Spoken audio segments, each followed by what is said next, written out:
For Hans Peterson, Wednesday, April 7th, 2010 began just like any other day. He said goodbye to his roommate and headed off to work as a junior solar installer. He didn't know it at the time, but he wouldn't come home that day. The California FACE program investigates workplace deaths and develops recommendations to prevent future deaths. We made this video to honor Hans's memory and to help prevent tragedies like this from happening again.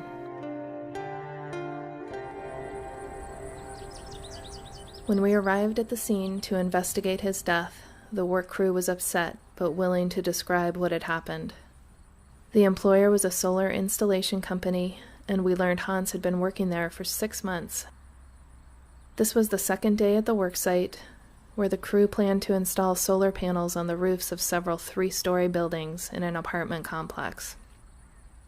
Hans, a coworker, and the crew lead were up on the roof checking the alignment of mounting rails in preparation for the installation of solar panels. A pre-job hazard analysis had identified the high, sloped roof as a fall hazard. The employer had a written safety procedure that described the fall protection plan and held an on-site safety meeting the first day. At the meeting, the project manager told the crew that the safety plan called for them to use a personal fall restraint system on this job. However, at the time of the incident, none of the 3-man crew was wearing personal fall protection equipment, and there were no anchor points, guardrails, or safety nets in place.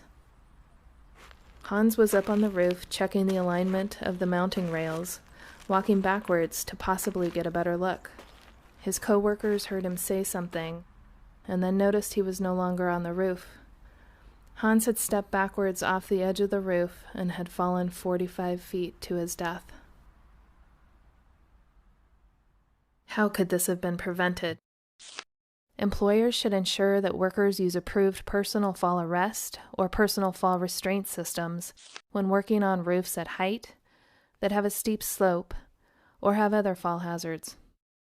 Hans fell from a roof that was 45 feet high and had a 37-degree slope.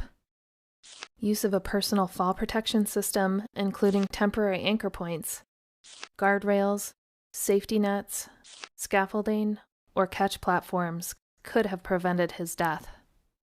To ensure safety procedures are followed and fall protection is worn, a trained, competent person should perform safety inspections of the job site to check that appropriate fall protection is available and being used.